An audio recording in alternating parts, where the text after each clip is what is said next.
अस्सलाम वालेकुम स्टूडेंट। तो स्टूडेंट हमने अपने लास्ट लेक्चर में सीखा था कि कोफाइनाइट टोपोलॉजी क्या होती है। उससे रिलेटेड हमने कुछ एग्जांपल की थी। फिर उस डेफिनेशन को हमने एग्जांपल के थ्रू प्रूव भी किया था। तो आज के इस लेक्चर में हम सीखेंगे कि आइसोलेटेड पॉइंट जो है वो क्या होते हैं, और साथ में उसके फिर कुछ एग्जांपल जो है वो भी हम करेंगे कि हमें पता चल जाए कि हमने आइसोलेटेड पॉइंट की जो डेफिनेशन है उसको कैसे अप्लाई करना है। तो आइए सुनो, आज के जो लेक्चर हम इसको स्टार्ट करते हैं। तो isolated point, let A be a subset of a topological space X, then a point X belong to A is said to be an isolated point of A if there exists an open set U containing X such that A intersection U equal to X। तो student इसका क्या मतलब है? कहता है अगर हमारे पास कोई भी एक टोपोलॉजिकल स्पेस x हो और उस टोपोलॉजिकल स्पेस x का हम कोई भी सबसेट लें a, यानी कि a जो है वो हमारे पास टोपोलॉजिकल स्पेस x का क्या हो, सबसेट हो, और उस सबसेट a में से हम कोई एलिमेंट ले रहे हैं x। अब कहता है ये जो x है इस a का आइसोलेटेड पॉइंट कहलाएगा अगर इस x के लिए हमें ऐसे ओपन सेट मिल जाएं u जो इस x को कंटेन करते हो, और जब हम उस ओपन सेट का सबसेट a के साथ इंटरसेक्शन करें तो इसका जो आंसर है वो x ही आ जाए, तो फिर हम कहेंगे ये जो x है वो इस a का क्या है, आइसोलेटेड पॉइंट है। क्या अगेन देखो, कहता है a कोई भी सबसेट हो x का, और a में से हम कोई भी एक पॉइंट ले रहे हैं x, और हमें ऐसे ओपन सेट मिल जाएं जो उस x को अपने अंदर कंटेन करते हो। तो कहता है जब हम उन ओपन सेट का सेट a के साथ इंटरसेक्शन लें तो हमारे पास जो आंसर है वो x का वही एलिमेंट आ जाए, यानी कि a का वही एलिमेंट आ जाए x। तो फिर हम कहेंगे ये जो x है जो हमने एलिमेंट a का लिया था ये इस a का क्या है, आइसोलेटेड पॉइंट है। तो आइए स्टूडेंट हम इसी डेफिनेशन को एग्जांपल के थ्रू समझते हैं। तो सबसे पहले मैं यहाँ पे बात कर रहा था टोपोलॉजिकल स्पेस क्या होती है, यानी कि हमारे पास एक टोपोलॉजिकल स्पेस होनी चाहिए।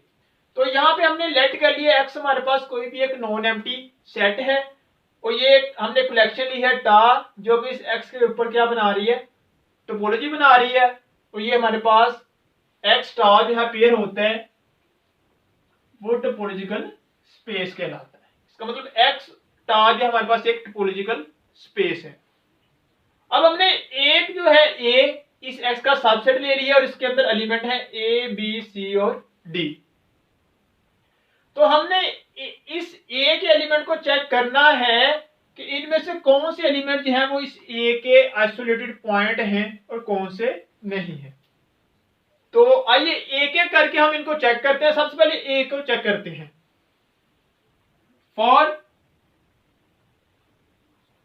ए बिलोंग्स टू, ठीक है, हम ए के लिए चेक करने लगे। तो देखो हमने जो एक्स लेते हैं ए में से उसके लिए हमें ओपन सेट चाहिए होते हैं जो उस एक्स को कंटेन करते हो। तो हमने चेक करना इस ए के लिए हमें कौन से ओपन सेट मिल रहे हैं जो इस ए को अपने अंदर कंटेन कर रहे हैं। तो हम यहाँ पे लिखेंगे ओपन सेट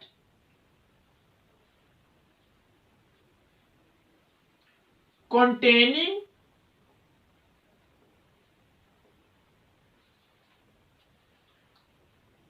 AR। देखो इसमें से कौन से ऐसे ओपन सेट है जो ए को अपने अंदर कंटेन कर रहे हैं। एक हमारे पास ए, दूसरा हमारे पास ए बी, और तीसरा हमारे पास एक्स। ठीक है, ये हमें ओपन सेट मिल गए जो इस ए को अपने अंदर क्या करें, कंटेन कर रहे हैं।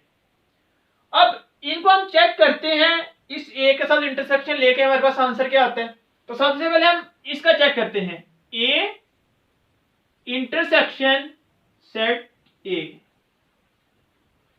अब ए का जो एलिमेंट है वो हमारे पास क्या है जी, ए बी सी और डी, इंटरसेक्शन हम इसका ले रहे हैं जी सेट ए के साथ, तो इंटरसेक्शन में हमारे पास आंसर क्या आएगा, सेट ए आ जाएगा। तो देखो स्टूडेंट क्या है कि जब हमने ए के लिए हमें ओपन सेट मिल गए और इस ओपन सेट का हमने सेट ए के साथ क्या किया, इंटरसेक्शन लिया, और इंटरसेक्शन लेने से हमारे पास ए का वही एलिमेंट आ गया जो हमने ए में से लिया था। तो इसका मतलब क्या हो गया, ये जो ए है ये इस ए का आइसोलेटेड पॉइंट है। या भी एक बार याद रखना कि स्टूडेंट हमें एक से ज्यादा ओपन सेट मिल जाएंगे, ठीक है, ए भी मिल सकता है, एक से ज्यादा ओपन सेट भी मिलेंगे जो ए के एलिमेंट को अपने अंदर कंटेन करते होंगे। तो हमने हर एक के ऊपर चेक नहीं करनी कंडीशन, अगर जितने भी ओपन सेट हमें मिले हैं उनमें से अगर किसी एक ओपन सेट ने भी ये वाली कंडीशन जो है वो होल्ड हो रही हो, ठीक है, कि जब हम उस ओपन सेट के साथ उस ए का इंटरसेक्शन ले तो हमारे पास ए का वही एलिमेंट आ जाए, तो बाकी फिर जो ओपन सेट होंगे उनको चेक करने की जरूरत नहीं है, हमें वहां से पता चल जाएगा कि ये जो ए है वो उसका आइसोलेटेड पॉइंट है। तो यहां पे हम लिखेंगे फिर कि A is an isolated point of set A, तो यहां पे आप लिख देंगे A is an isolated point of set A. अब हम बी को चेक करते हैं, for B belongs to set A, तो यहां पे हम लिखेंगे अब इस बी को कौन कौन से ओपन सेट जो है वो कंटेन करते हैं, जब लिखें open set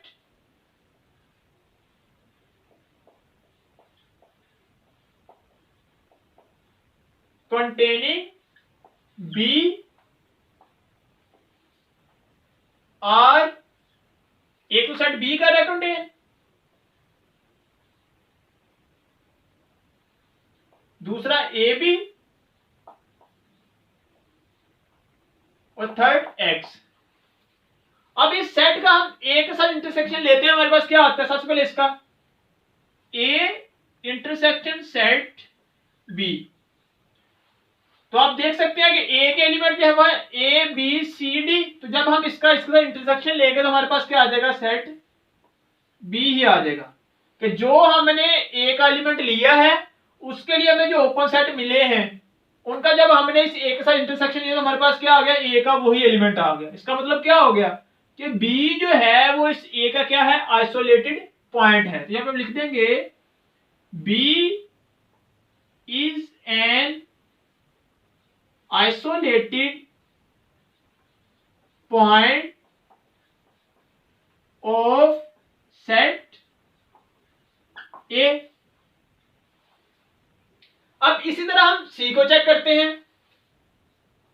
for C belongs to set A, तो यहां पे ओपन सेट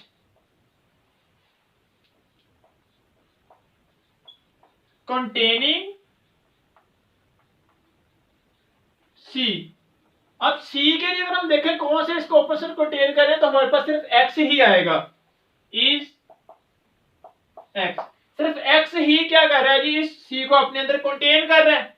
अगर हम इस X का A के साथ इंटरसेक्शन लेते हैं हमारे पास क्या आएगा, तो A intersection X equal to हमारे पास आ जाएगा जी A B C और D, ये नॉट इक्वल टू आ गया जी सी के, हमारे पास इनका इंटरसेक्शन जो है वो सी ही आना चाहिए था जो हमने पॉइंट लिया है, लेकिन ये तो वो आया नहीं। इसका मतलब सी जो है इसका आइसोलेटेड पॉइंट नहीं है, ठीक है स्टूडेंट, सी जो है इसका आइसोलेटेड पॉइंट नहीं है। अब इस तरह हम डी को चेक कर लेंगे, अगर डी के लिए हम चेक करें फॉर डी, तो डी के लिए भी हमें जो है एक ही स्टूडेंट देखो ओपन सेट मिलेगा, यहां पे सिर्फ एक्स ही,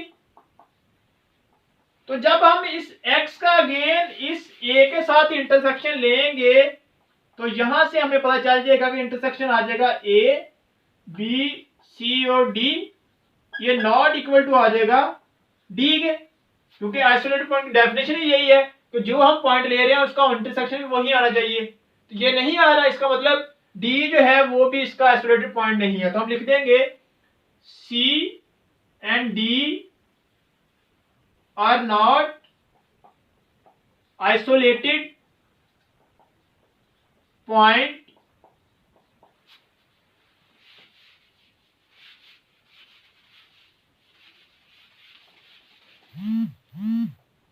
ऑफ ए। ठीक है, तो स्टूडेंट आगे आइसोलेटेड पॉइंट को हम डिनोट करते हैं आई ऑफ ए के साथ। इसका मतलब होता है आइसोलेटेड पॉइंट ऑफ ए। तो आइसोलेटेड पॉइंट ऑफ ए हमारे पास कौन से थे, एक ए और एक बी। जितने भी हमारे पास किसी सेट के आइसोलेटेड पॉइंट आ जाए तो उनको हम एक सेट के अंदर लिखते हैं और इसको डिनोट करते हैं आई ऑफ ए के साथ। तो अभी हमने ये देख लिया कि ए में से ए और बी जो है वही सिर्फ इसके आइसोलेटेड पॉइंट है, सी और डी जो है वो इस ए के आइसोलेटेड पॉइंट नहीं है।